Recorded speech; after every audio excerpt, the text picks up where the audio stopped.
Hey, friends and enemies. I just came to say that Beyonce has no peers. I know you want to drop into the comment section and talk about how your fave is Beyonce's peer, but your fave is not Beyonce's peer. Your fave was at the Grammys lined up waiting to take a picture with Beyonce because they're fans of Beyonce. Beyonce has no living peers. Now, let's just slide that to the side for a second and you could deal with that on your page, not in my comment section because I don't care. Beyonce has no peers. But Beyonce is also a metaphor for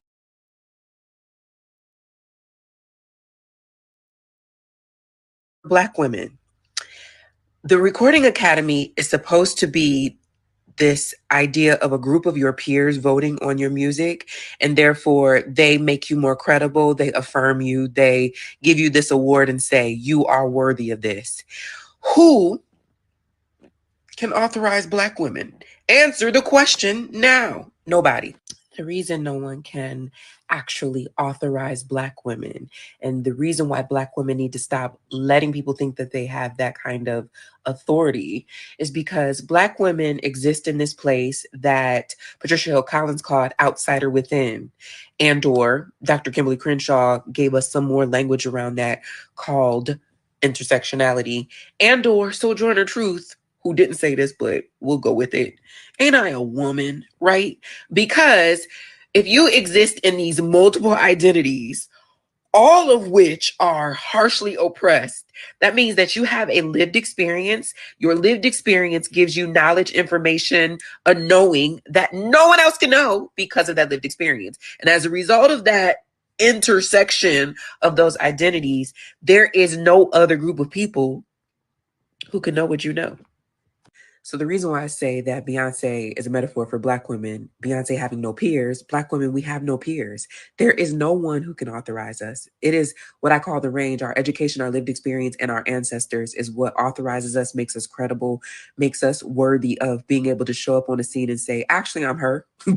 Y'all were waiting for me. there is no one else that is getting education in the way that we're getting education. There's no one else that's launching programs, projects, and businesses the way that we're launching them.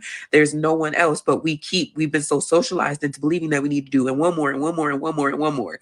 Beyonce is has taken back house music on behalf of Black people. It's taking back country music on behalf of Black people. I'm certain that third album, Act 3, is rock and roll. And not that Black people weren't already doing those things, but for this mainstream artist to do this is her way of saying, and one more and one more and one more. And we don't even need and one more. We ain't got no peers. Hey, friends. She had time, didn't she? She had time. Good morning and welcome to the National Newspaper Publishers Association's Let It Be Known. This morning, we're going to talk about an event we attended yesterday at the White House, the Black History Month event. Descendants of people like Frederick Douglass and Harriet Tubman and Rosa Parks and others were in attendance. Also, Black men should get an initial prostate cancer test between the ages of 40 and 45, according to new screening guidelines published by the Prostate Cancer Foundation. We'll talk about that this morning as well. And despite being the highest share of media consumers, Black people in the United States and abroad often feel as though they are misrepresented or underrepresented in mainstream media, according to a Nielsen report that shows that Black people consume more media than anybody else, period. And this is a primary reason why politicians are showing their racism so openly now. State Rep Josh Shriver, this is a Michigan guy, he's a white guy, of course, shared a post on Twitter, X, or whatever you want to call it, that showed a map of the world with Black figures greatly outnumbered in white figures, along with the phrase, quote, the great replacement. That, folks, we'll talk about that, but that is really why we've seen an explosion of political racism. We'll get into that as well. But first, she was talking about Beyonce. So this radio station in Oklahoma, KYKC, said when a fan requested Beyonce's new country song, said, quote, we don't play no Beyonce. Yeah. And the Bayhive, of course, went to work. And as of yesterday, they changed the proverbial country tune. And now you can hear Texas Hold'em and everything else that Beyonce is making on that station. I'll tell you what, whether you're a fan or not, and again, I'm on record, I'm not a big Beyonce fan. I appreciate her talent, appreciate everything she's accomplished. She is, without question, hands down, she is all of that when it comes to pop music and pop culture today. Y'all can have your Taylor Swift. Don't make me choke here. Don't make me vomit. But Beyonce is without the undisputed, if Michael Jackson was the king of pop when he was alive, she's the undisputed emperor, empress, queen, ruler. And she's gotten her way. Her fans have gotten their way. I think Beyonce could care less about this KYKC station in Oklahoma, but her fans was not trying to hear it. And so they decided we're going to do something about it. And immediately they acquiesced. Immediately. It wasn't even this is to show you the power. They want to talk about Taylor Swift and the power or whatever. This is the power of Beyonce. She's like, they're like a flea, a bug, that's flying around the barbecue. Is not going to spoil the ribs, right? That's how Beyonce is looking at them, right? But her fans are like, wait a minute. We've taken affront to that. We take umbrage to that. See, I was overseas, so I'm saying stuff like umbrage. We take umbrage. And immediately, there was no drawn out back and forth, whatever. The minute the Bayhive got involved, that radio station, the program manager was like, oh. And I guarantee you, whoever said, we don't play no Beyonce here, is looking for another job. Guarantee you, they're looking for somewhere else to play Willie Nelson. So I'll tell you what, don't mess with the Bay High. Look, I don't agree that she should have won Album of the Year. I know it's an unpopular take, and here's why I don't agree she should have won Album of the Year. Her album, as great as it was, and the Grammys used to have a policy about this. If there are remakes or a certain amount of remakes, you don't qualify. There's a lot of remakes there. I mean, she did it the way she wanted to do it. Nobody did it better, but they were remakes. A lot of remakes, a lot of sampling going on there. So there's that. But Beyonce's fans get their way all the time.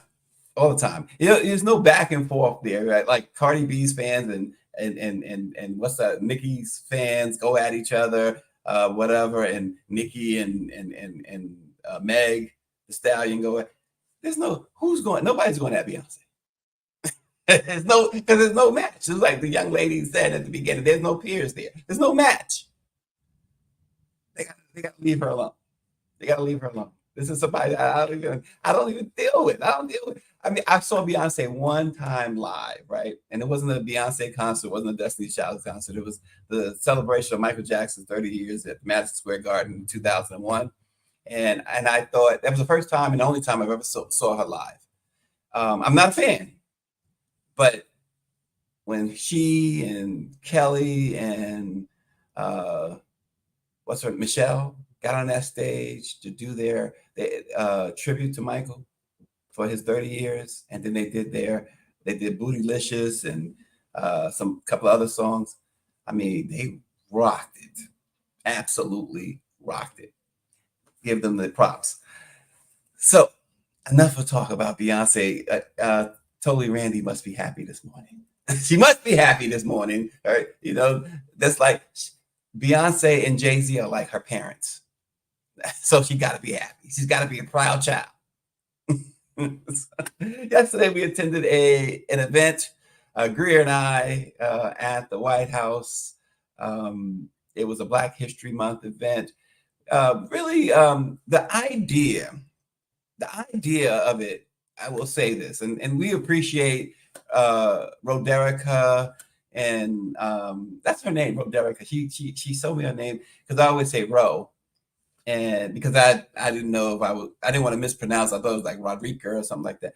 But she's like, it's Roderica. It's a nice young lady. The Biden-Harris administration, and I probably have said this before. I know I've said this before. If you go throughout the White House, and we're there all the time, there are some absolutely not only beautiful, but extremely intelligent and kind and sweet Black women that work there. I mean, all throughout, no matter what department. And I think it's so cool. And I will say this, Black men that work there as well. It's like these are cool brothers. They dress nice, look nice. I know ladies be chasing them, ladies and guys be chasing them.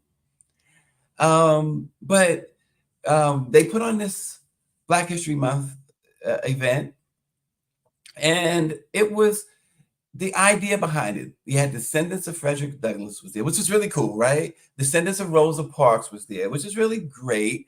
Jesse Jackson's son was there. Malcolm X's daughter was there. One of his daughters was there. I always forget her name, the oldest one. Oh, there I am. There I is. That was Donnie Glover from the Be More News. But it was really cool. Sam Collins, PK Collins, he's got a story coming out in the Informer today, and we should have a story on Black Press USA hopefully today as well about the event. But he was there as well. But the event, well conceived, right? Well thought out. And I understand it's an election year. But here is the issue, and I'm going to say it, and I don't be mad at me, Ro and Eric, but it's true. It was an event that was all about, it turned out it was all about President Biden and what he's done. We talk about this all the time on the show. We give the president and the vice president their props all the time. Nobody has done more for the Black community and people of color, no other administration than this administration. They're hands down. They don't even come close. In fact, I was on the train yesterday. Yep, I'm going to name drop. I was on the train yesterday on my Excella, first class, with the leader himself, Hakeem Jeffries. Kevin Liles was on as well. I don't know where Kevin was going, but he was with Hakeem and Hakeem's crew. And we were talking about this. We had a nice conversation. It was just a conversation, so I'm not going to tell you exactly what Hakeem said because it wasn't a journalist interviewing a congressman type thing. It was more of, I did most of the talking, okay? I'll say that. He did some talking and he did a lot of listening and agreeing. But we talked about the same thing, that it's unreal to see somebody like a Snoop Dogg say, I'm down with Trump because he freed Harry up. It's unreal to see a Killer Mike say, I'm down with Trump because of Biden's crime bill in 1994 or whenever it was. It's unreal to see a Sexy Red say, I'm riding with Trump. He gave us the stimulus. It's unreal to see and hear that, and to see these people attempt to influence other Black people in that manner. Because what this administration has done is bar none. Just check the record.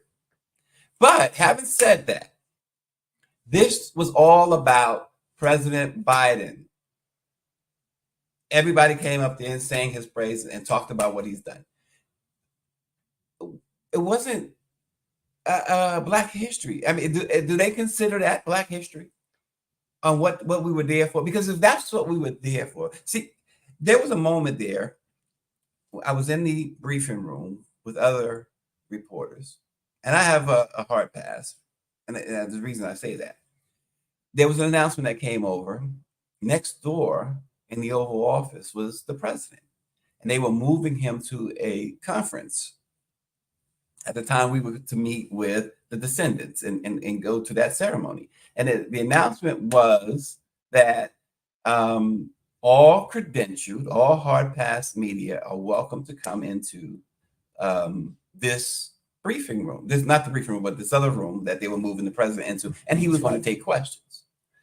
And it was just 5 minutes before we were supposed to meet at Pebble Beach. It's called Pebble Beach. If you've not been to the White House, it's the lawn area there. It's called Pebble Beach. We were supposed to meet there for the descendants.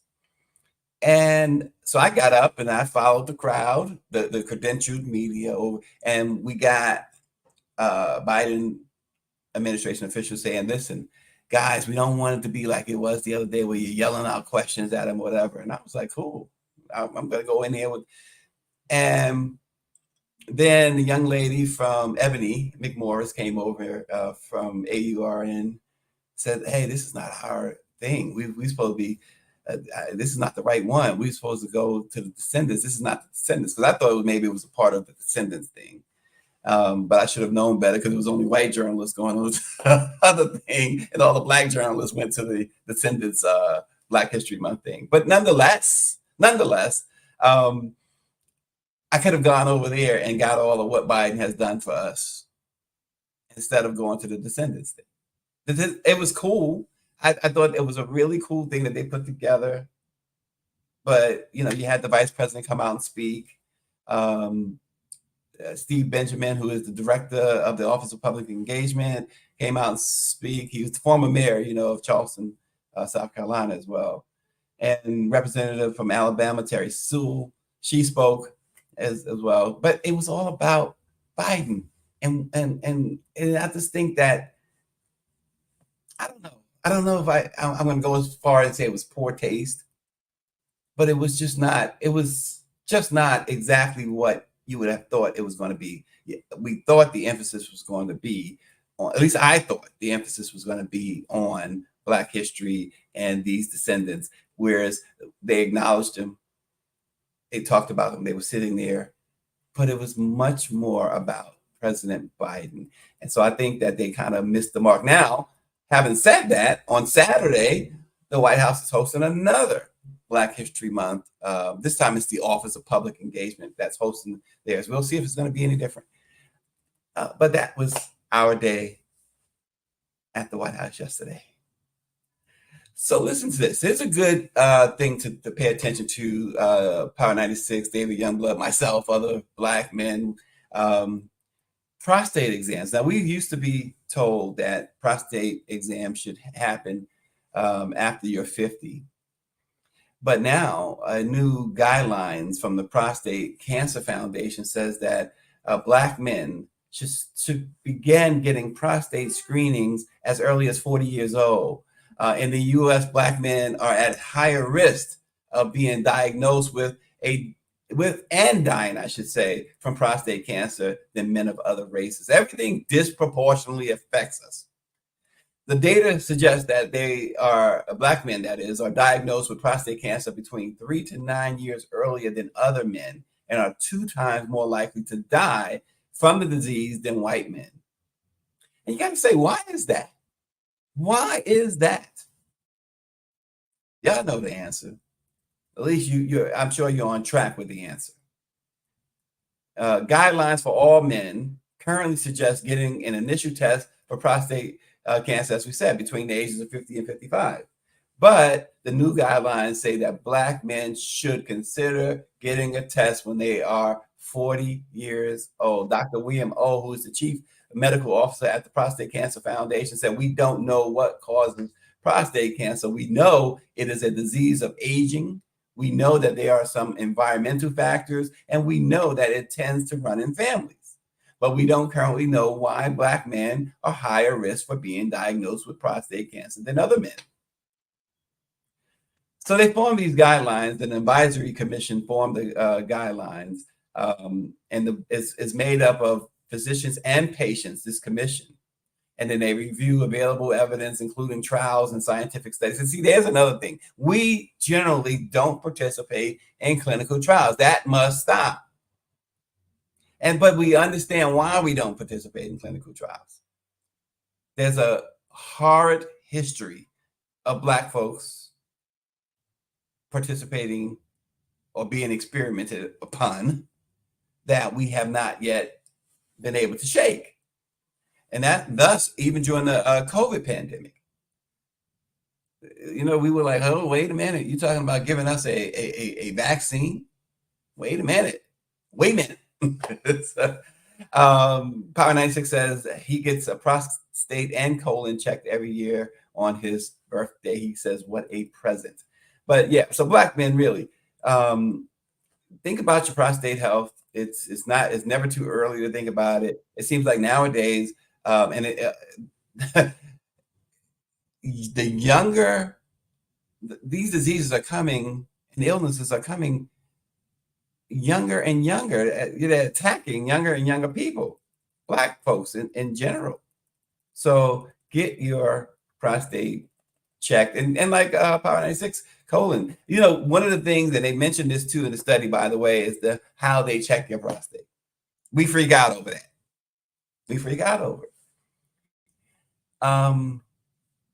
Don't know what to tell you, bro, but it's like, we got to do it. How about how about this? We consume more media, Black folks, and not just Black Americans, but no matter where you are in the world, Africans, Europeans, or those in Europe, Black folks in the UK, consume more media than anyone else.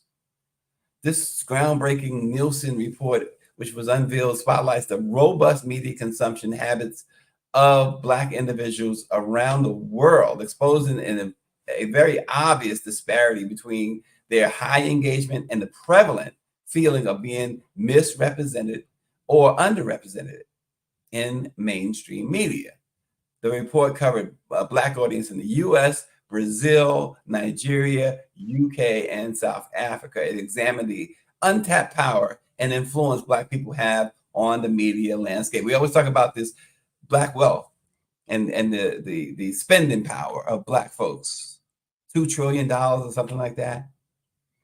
Yet, when we consume, whether it's a television show, a movie, a commercial, or whatever, we don't see ourselves. And when we see ourselves, we rarely see ourselves in a positive light. We had this conversation recently about, for instance, why the Cosby Show was so important. Because we finally saw ourselves in a really good light. You know, we had good times, but this was a family in the ghetto, barely made rent, had rent parties, things of that nature. But we finally saw ourselves. But today, we're at a Black shows. I mean, Living Single came, Different World. There was a time in the 90s, really, because you had the Fresh Prince of Bel-Air, you had the Steve Harvey Show, you had Martin, you had Jamie Foxx's show. Of course, in Living Color, the representation was there. We're at a Black shows today. Heck, BET can't even really give you too much Black shows, right? Well, we know BET is not owned by Black folks, but it's something to consider. It's something really to consider, folks. Black Americans, for instance, lead the general U.S. population in media consumption. So they dedicate, here's an example, Black Americans dedicate 81 hours per week to platforms such as television, radio, and of course, the internet.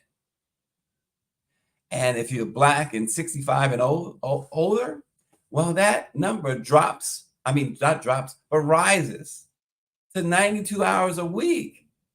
So it emphasizes the integral role media plays as a connective force for Black communities. Monique Daniels said that was good times. The Cosby's were rich. Right. And that's the point. We saw in good times a struggling to pay the least little bill family. And, we didn't see what we saw in the Cosby Show, where education was promoted, jazz music was promoted, culture was promoted. We don't really see that at all today. We saw it after Cosby with, of course, Different World, like I said, Living Single, and even to an extent, Girlfriends.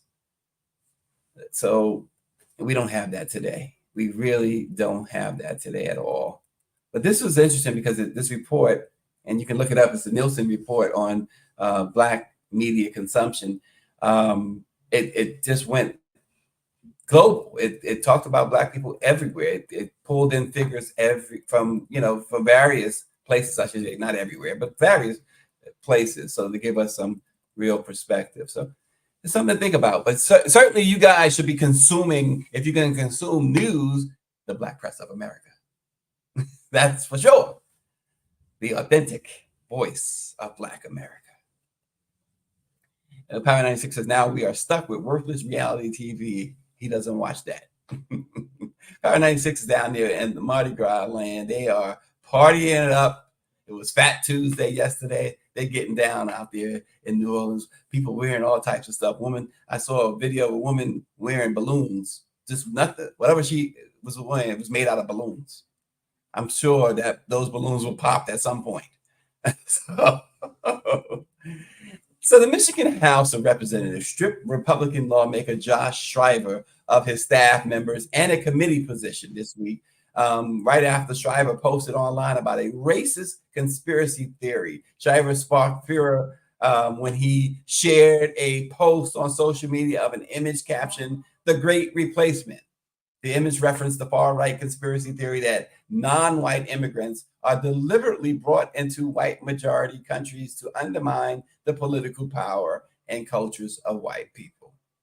Michigan House Speaker Joe Tate, who's a Democrat, announced the sanctions and accused driver of promoting a sustained campaign of racist rhetoric and hate speech.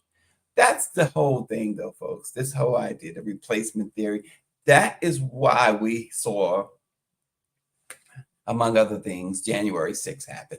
That is why we continue to see the political violence that we had never seen in this country before.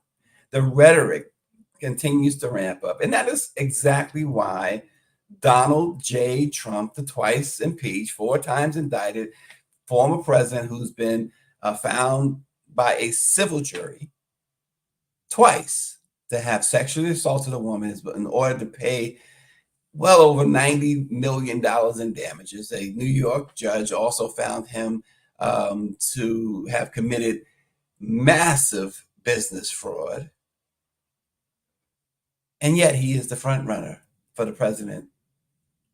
presidency of the United States because of this whole replay. So folks are scared. White folks are scared. Projections are that by 2042, this is going to be a minority majority. And white folks will now be minority. And it scares them to no end. White men more so than white women. White women just go along just to go along for the most part. So Power 96 says the GOP keep on losing. They just had a black woman from Ethiopia lose. I guess she did not fit into the great replacement theory.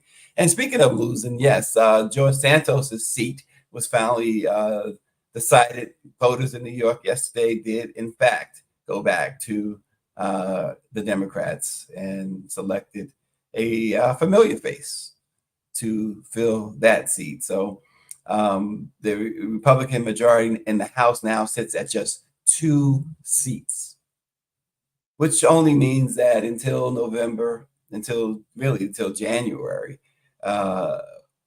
nothing's going to get done there. They did impeach the Mayorkas yesterday. So what? Big deal. You know, Trump has already proven that impeachment in the House means absolutely nothing. So, folks, tomorrow we'll be back at it again. We're gonna leave you, bid you adieu this morning. Adieu. See, I said something earlier, umbrage earlier. Now I'm saying adieu. Like I learned something. I have learned absolutely nothing. Trust me. But thank you so much for watching. Let It Be Known. We'll see you again tomorrow.